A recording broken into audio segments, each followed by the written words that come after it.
Welcome to my YouTube channel.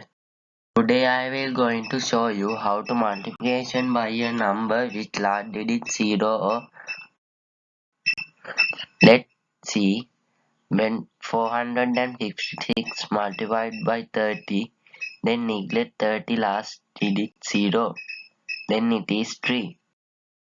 Then 456 multiplied by 3, it is 1368. Then add the 0 you have removed before to the last of the number 1368. Then the answer is 13,680. Let's see, 799 multiplied by 100. First remove last two digits of 100. Then 799 multiplied by 1. Then it is 799. Then add two zeros you have removed before to the last of the number 799.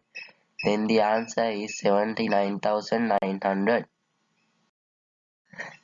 From this method, you can multiplication any number last digit 0. Thank you for watching my video. Please subscribe and click the bell icon.